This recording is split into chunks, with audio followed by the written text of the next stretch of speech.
results of the election for the top offices in the National Assembly are no longer shocking. The two houses of parliament very recently had their inaugural ceremonies.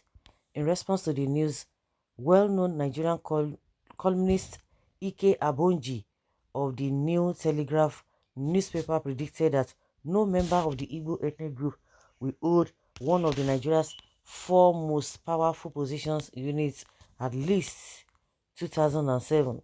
Ike Abunji criticized the treatment of the Igbo. He claims that the Igbo's inability to hold any of the country's four most powerful positions is due to their historical marginalization. No one of Igbo descent is qualified to be president, vice president, senate president, or speaker of the House of Representatives since 2015 and likely until after 2027. When the judiciary is included, there are now five tiers of government. The notion that Igbo were not in the ruling party was popular in 2015. It remains popular in 2019. Abonji made a comment to the New Telegraph, saying since 2015 and possibly until 2027, no one of Igbo extraction may be worthy for any of the four topmost political offices: President, Vice President, Senate President, and Speaker of the House of Representatives. It will, if we had the judiciary, it becomes the top five positions. In 2015, the argument was that Ndigbo were not in the ruling party. In 2019, they still looked away. Well, most of the times, if you say, oh, forget it does not matter, leave all those things. Is it by that? Well, I don't even blame you, people who are always like looking for, okay, everybody must belong, which is the normal thing. Fine. It is your opinion and it is very, very valid. In my own opinion, I might be here, neither here nor there. What I'm interested in, what I'm particular about is the welfare of Nigerians.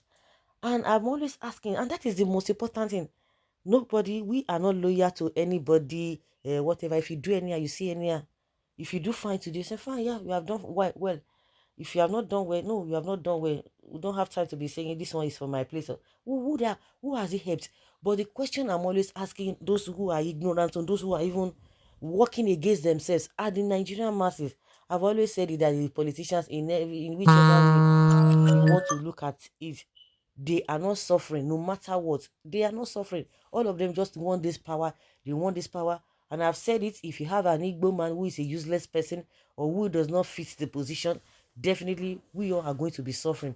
And for those who are always jubilating that hey, my people are there, my people or my person is from my this, is from my this. Oh yes, I'm really supporting this person. Some people, but majority of the people are supporting all these politicians based on their ethnicity, based on their religion and what have you. But some people just feel like, oh, I just like this person. It's just like you are supporting a football match and all of that. Not that you have any some kind of a direct relationship with them, but you're just supporting them. What are you gaining from them? Nothing. You can even fight other people. Oh, it is our club that is doing well and all of that.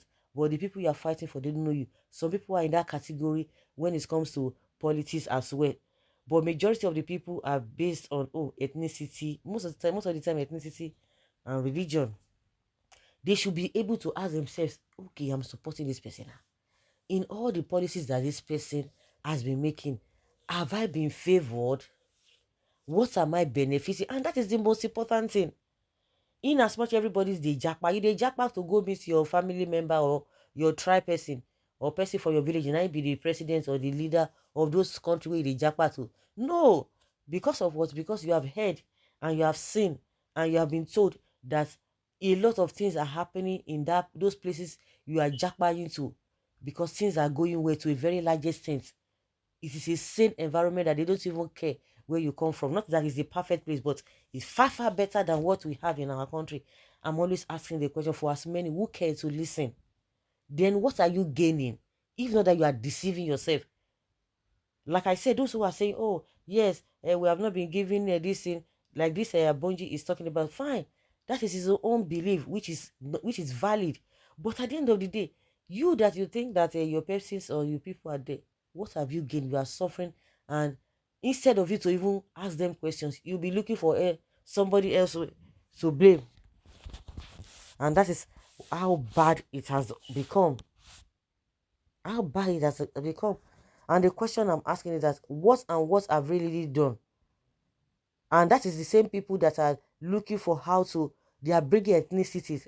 So, so they are so shameless. Tinubu and the APC Lagos, so shameless set of people. You see, they lost in Lagos. We cannot stop talking about it. They lost in Lagos. The Lagos they are claiming that this, and that's why they are using all manner of things. It will boomerang. It will work against them.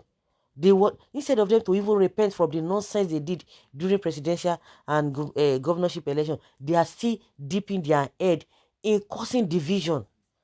In causing division. It's unfortunate and very, very a bad precedent they are setting for themselves. I heard somebody from Southwest saying that the kind of fight where my people they fight, so hey, you go get as a bill. Before you know it, they started calling him a bastard on Mali. He's saying it is this is way that they do. We know the reason why they do all these things. That they say they should respect the oath, they should do this and that. Respect which oath, which nonsense place do you have? Which place? As far as Nigeria is concerned, nobody has the right to tell anybody. You can stay anywhere. That's why you can see, decide, oh, I don't want to go to this place. I don't want to go to this place. I can go to this place. You don't need visa. You don't need any document for you to stay in any place. Of course, everywhere you are, there must be law and order which people will follow. So when you begin to, and the reason for this whole matter is that from beginning they believe that the Igbos have not been voting for them in Lagos, and that is the respect they don't want. Of course, they're still going to come out and say it, but that is the basis and the genesis of all these things. You don't respect the host. You don't respect the host. How? They are newsers all over the place, or they are not paying their taxes, or what, or crazy problems for you. They should go and sit down. So that is just my own point. So you are supporting people. At the end of the day, where till you they gain nothing. And most of the time, you see go and meet those who you are castigating. You go and meet them for help. But the one that you are supporting, they cannot help you. So guys, leave your comment down there below and let us have your take.